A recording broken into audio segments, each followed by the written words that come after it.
तो दोस्तों जैसे कि आपको पता है कि हमने स्पोकन इंग्लिश का जो कोर्स है वो स्टार्ट कर दिया है। तो कल जब हमने 2 वीडियो अपलोड की थी तो कुछ बच्चों के कमेंट्स आए थे कि सर आपने subject, object, verb, helping verb इनके बारे में तो बताया ही नहीं। आखिर इनको हम अपने सेंटेंस में किस तरह से पहचानते हैं कि सब्जेक्ट क्या है, ऑब्जेक्ट क्या है, वर्ब क्या है और हेल्पिंग वर्ब क्या है। तो इस वीडियो में हम सिर्फ इसी के बारे में बात करेंगे कि किसी भी सेंटेंस में इंग्लिश के में हम subject, object, verb, helping verb इनको किस तरह से पहचानते हैं। तो चलिए वीडियो को शुरू करते हैं। तो सबसे पहले हम बात करते हैं सब्जेक्ट से स्टार्ट करते हैं, यानी कि सब्जेक्ट होता क्या है। देखिए, जो भी किसी कार्य को करता है, यानी कि आपका जो सेंटेंस होगा उसमें यदि कोई ना कोई कार्य हो रहा है, अब जो उस कार्य को करता है उसे ही हम सब्जेक्ट कहते हैं। जैसे कि मैं बोलूँ राम स्कूल जाता है, इसका मतलब क्या है कि जो राम है वो इसमें सब्जेक्ट है, क्योंकि जो जाने का काम जो हो रहा है वो आपके राम के द्वारा हो रहा है। जैसे कि राहुल दूध बेचता है, अब यहाँ पर क्या है, जो आपका राहुल है उसके द्वारा काम हो रहा है, किसका, दूध बेचने का। यानी कि यहाँ पर आपका जो राहुल है वो आपका इसमें सब्जेक्ट है। यानी कि आप इसे ऐसे पहचानना कि जिस भी सेंटेंस में आप सब्जेक्ट को पहचानना चाहते हैं उसमें वो जो कार्य है वो किसके द्वारा हो रहा है, तो जो वो कार्य को करता है उसे ही हम सब्जेक्ट कहते हैं। कोई भी कार्य हो, किसी को भी करना हो, तो उसे जो करने वाला होता है उसे ही सब्जेक्ट कहते हैं। तो सब्जेक्ट का फंडा तो आपका क्लियर हो गया होगा। तो अब हम बात करते हैं हेल्पिंग वर्ब के ऊपर, क्योंकि आपके सेंटेंस के स्ट्रक्चर में सबसे पहले सब्जेक्ट आता है, उसके बाद हेल्पिंग वर्ब, उसके बाद वर्ब और उसके बाद आपका ऑब्जेक्ट आता है। अब जो आपकी हेल्पिंग वर्ब है ये होती हैं आपकी, जैसे कि is, am, are, was, were, has, have, will, ये सब आपकी हेल्पिंग वर्ब हैं। अब ये हेल्पिंग वर्ब हमारे सेंटेंस में काम क्या करती हैं, ये हेल्पिंग वर्ब हमें बताती हैं समय को, यानी कि जो भी वाक्य हम बोलते हैं उस वाक्य के समय को बताती हैं कि जो भी किसी वाक्य में कार्य हो रहा है वो कार्य आखिर कब हो रहा है।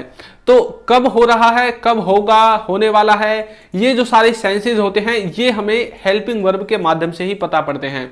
अब जैसे कि प्रेजेंट टेंस में आप पढ़ते do, does, is, am, are, has, have, यानी कि ये सारी हेल्पिंग वर्ब आप प्रेजेंट टेंस में पढ़ते हो। लेकिन ये जो प्रेजेंट टेंस में जो हेल्पिंग वर्ब इन्हें कैटेगरी में डिवाइड करके बताया गया है कि कौन सा कार्य रेगुलर चल रहा है तो कौन सी हेल्पिंग वर्ब का यूज करना है, यदि कोई कार्य रेगुलर नहीं चल रहा है तो कौन सी हेल्पिंग वर्ब का यूज करना है, कोई कार्य खत्म हो चुका है, स्टार्ट हो चुका है तो कौन सी हेल्पिंग वर्ब का यूज करना है। तो किसी भी सेंटेंस में हमें हेल्पिंग वर्ब को देखकर ही पता चलता है वो जो सेंटेंस है वो कब का है, यानी कि प्रेजेंट का है, पास्ट का है, फ्यूचर का है। तो हेल्पिंग वर्ब आपके समय को बताने के लिए यूज होती है। उसके बाद आती है वर्ब। वर्ब का हिंदी में मतलब होता है कार्य, यानी कि सब्जेक्ट के द्वारा जो भी कार्य किया जाता है उसे आप कहते हैं वर्ब।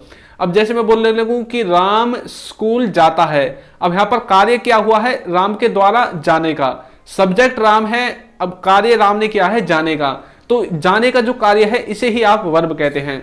और जो ये वर्ब है इसको ही हिंदी में हम कार्य कहते हैं, आप इस तरह से भी इसे समझ लेना।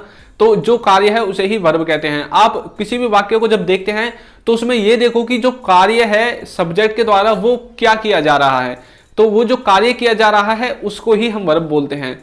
अब जो नेक्स्ट है आपका वो है आपका ऑब्जेक्ट। ऑब्जेक्ट क्या होता है, ऑब्जेक्ट में बहुत सारे बच्चे कंफ्यूजन में हो जाते हैं और वैसे भी ऑब्जेक्ट एक कंफ्यूजिंग टॉपिक रहता है बहुत सारे बच्चों के लिए।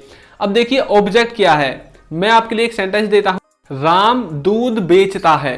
अब इसमें क्या है, देखिए ऑब्जेक्ट आपका क्या है, जिस पर सब्जेक्ट आपका कार्य करता है, यानी कि सब्जेक्ट जिस पर कार्य करेगा उसे ही हम ऑब्जेक्ट कहेंगे। या फिर आप ऐसे बोल सकते हो कि जिस पर कार्य होगा उसे आप ऑब्जेक्ट कहोगे।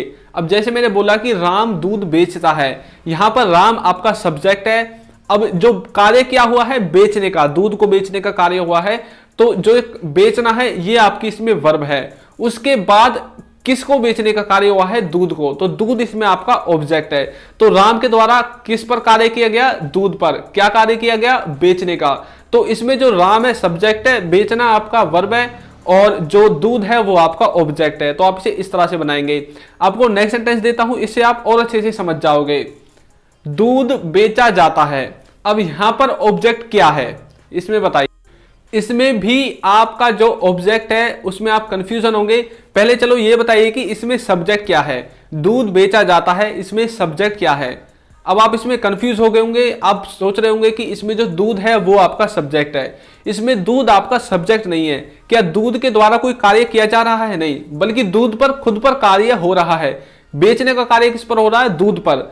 कार्य को कर कौन रहा है वो इसमें मैंने बताया ही नहीं। अब जो कार्य को कर रहा है वो तो पूरे सेंटेंस में लिखा ही नहीं है कहीं पर, तो वो जो कार्य को कर रहा है वो आपका अलग है, यानी कि जो कार्य को करेगा वो आपका सब्जेक्ट है। तो इसमें आपका सब्जेक्ट तो दिया ही नहीं है, इसमें दिया है आपका सीधा ऑब्जेक्ट। ऑब्जेक्ट क्या है? दूध, क्योंकि जो सब्जेक्ट है, जो बेचने वाला है, जिसका मैंने नाम नहीं लिया, वो दूध को बेचता है। अब काम वो किस पर करता है? दूध पर। तो दूध इसमें आपका यहां पर भी ऑब्जेक्ट है और बेचना फिर से आपकी वर्ब है। तो इस तरह से कई बार ऐसे सेंटेंसेस होते हैं जिनमें आपको घुमा फिराकर बताया जाता है। ये ज्यादातर पैसिव वॉइस में आपके सेंटेंसेस होते हैं। ये आपका पैसिव वॉइस का सेंटेंस था, दूध बेचा जाता है। किसके द्वारा बेचा जाता है ये तो बताया ही नहीं। तो जैसे कि किताबें बेची जाती हैं, आपने कई बार जब आप किसी बुक सेलर पर जाते हो तो वहां पर बड़े बड़े पोस्टरों में लिखा जाता है यहाँ पर इस सब्जेक्ट की आरआरबी, रेलवे, एसएससी, इनकी बुक्स बेची जाती है।